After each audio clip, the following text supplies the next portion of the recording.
We're going to begin, though, with President Biden visiting Dearborn to tout the auto industry's electric future. At the same time, a short distance away, thousands were calling on him to take action and intervene in the Middle East. Good to have you with us for Local 4 News at 5. Amid the intense violence in the Middle East, President Biden toured the Ford Rouge plant in Dearborn, the city, of course, with the largest concentration of Arab Americans in the country. And while it was all cheers inside, it was a much different story just a short distance away. Priya Mann is following the protests. We're going to check in with her coming up in just a moment. Let's start things off, though, with Rod Maloney and President Biden's message to the auto industry. Rod. Yeah, Devin, it's the auto industry and the nation, really, Devin. He has an ambitious agenda, and he started out by slamming former President Trump, hitting him for his policies that took away the incentives for electric vehicles, because the president believes the electric vehicle is the focal point behind a whole new agenda, essentially putting as much money in, or would like to put in as much money in, as they did in turning the industry around back in 2009 and 10. And again, it's the electric vehicle at the heart of it all. The future of the auto industry is electric. There's no turning back. And as Rory says, the American auto industry is at a crossroads.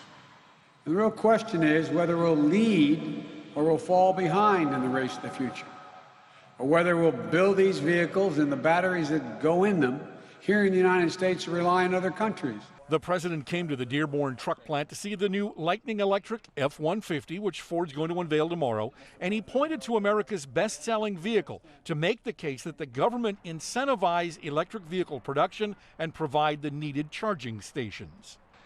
Thank you for showing how we win the competition of the 21st century. You know, how the future is going to be made, but it's going to be made here in America. Made in America. This sucker's quick. How's it drive? The president sat in the F-150 and asked lots of questions about it and allowed his inner car guy to boil over. Damn, you're gonna like it. And I'd sure like to drive it. I wonder whether or not I can lose the Secret Service and go out to the track. He got his wish, sliding out to the test track, getting a test drive, one that he clearly enjoyed.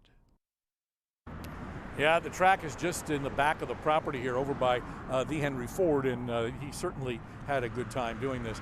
Now, the president is in the situation where he is blaming, or not blaming, but saying that the Chinese are way ahead of the American car industry as it pertains to electric vehicles. They also control many of the minerals that go into those batteries that need to be made, and the president is saying they need to be made here. And so that's what this American Jobs Program is all about. And he's looking to see if he can get that money out of Congress to do so. And we'll be talking about China and the importance of that, and the race that the president is now saying is underway, and where we fit in that, coming up on Local 4 News at 6. Back to you. All part of why it is hard to overestimate the importance of that unveiling coming up tomorrow. All right, Rod.